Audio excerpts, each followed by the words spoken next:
Ó, aqui, ó. Ó a carinha, né? Ah, tá aqui o Fernando. E vou falar pra você, na época, cara, eu tava lembrando ontem, porra, fez lá o plano que foi uma cagada. Uma puta, congelou a economia. Cagada, plano. Não, mas não é. Não é. Mas o Collor, ele ganhou do Barba, Do Lula. ele ganhou do Lula, 22, candidato. ele ganhou do Covas e ganhou do... Aureliano Chaves. Do Rio, pô. Maluf. Não, Brizola. Do Brizola. E do Silvio Mas Santos tava fácil saiu ganhar do também. Lula Porque eu naquela saí, época. porque senão eu ganhava. E depois teve o impeachment. Sim. Tinha um partido pequeno, PRN, que era um partido que tinha três. Aí os caras fizeram o esqueminha, pá. A Elba. Aí Brasil. pediu a renúncia. Depois foi absolvido, né, presidente? É isso mesmo, muito bom dia, muito boa tarde a todos vocês. É uma alegria estar participando aí do programa Pânico. Uma boa tarde a você, especial. Na realidade, tudo isso que você disse, confere. Eu fui afastado da presidência da República por um processo de impeachment, que é um processo eminentemente político. Alguns acham que o impeachment tem algum caráter jurídico, algum aspecto, alguma juridicidade. Não existe. É político somente. Então, o que acontece no processo de impeachment? As leis são instrumentalizadas para atender aquilo que ficou decidido previamente por uma maioria que se forma no Congresso Nacional, para materializar essa decisão. E quando eu não obtive a maioria parlamentar, que é algo e foi um equívoco fundamental que eu tive no meu governo, de não ter a preocupação de construir uma maioria no parlamento que me desse a sustentação para governar, quando eu não tive essa maioria, esse grupo de deputados, que começa pela Câmara, como nós sabemos, o processo, se reuniu e decidiu pelo meu afastamento, baseado em suposições de que as acusações que me faziam à época fossem verdadeiras. Depois de 2 anos de investigação, isso tudo foi levado ao Supremo Tribunal Federal, que me julgou inocente de todas essas acusações. Então, é isso que eu posso chegar e dizer, e ao mesmo tempo falar sobre a questão do programa. O nosso programa econômico, ele deu resultado, sim. Ele teve esse empecilho, esse mal-estar, para dizer o mínimo, né, em relação a uma faixa da população que teve os seus bens bloqueados e, enfim, teve muitos problemas em relação a isso. Mas o programa criou as bases macroeconômicas fundamentais para que no futuro pudesse ser implantado o programa de estabilização monetária que veio no chamado Plano Real.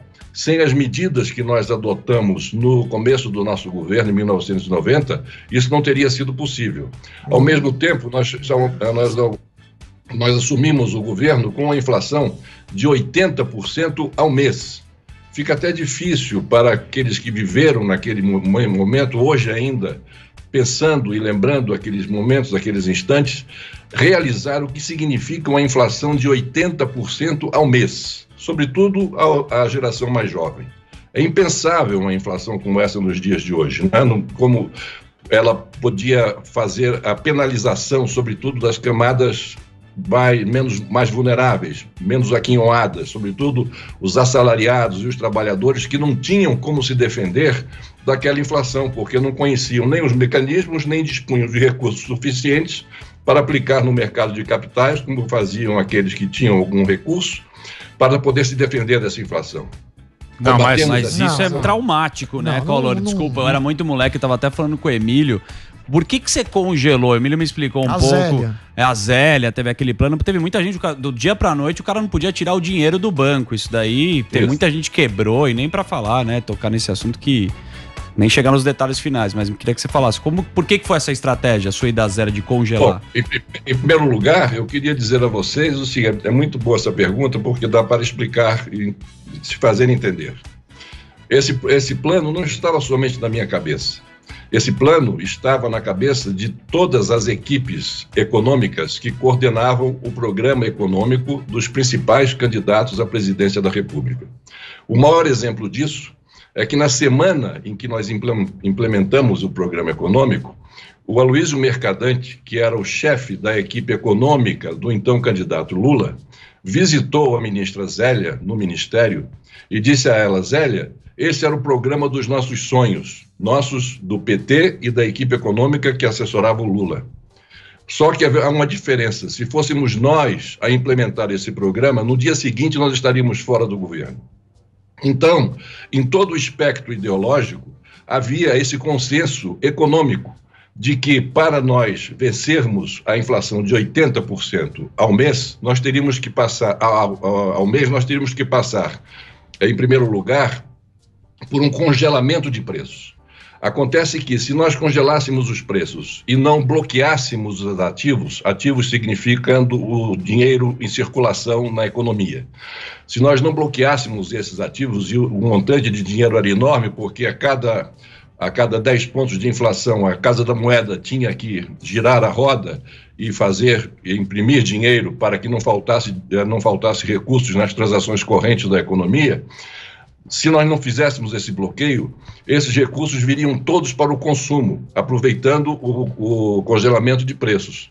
E isso criaria uma inflação pelo outro lado, a inflação da demanda, que seria ainda mais danosa, porque esse excesso de demanda haveria de quebrar todas as indústrias que não teriam capacidade de atender a esse aumento na procura pelos seus produtos.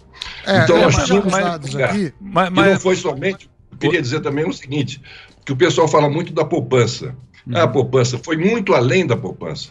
Não foi o bloqueio somente da poupança, mas de todos os ativos, inclusive da conta corrente. Sendo que nós tomamos um cuidado adicional, que foi de fazer o levantamento do perfil dos poupadores em caderneta de poupança naquela época. E a conclusão que se chegou, o estudo do Banco Central, que eu solicitei ao então presidente José Sarney, ele determinou ao seu presidente do Banco Central que fizesse esse estudo e que nos chegou às mãos.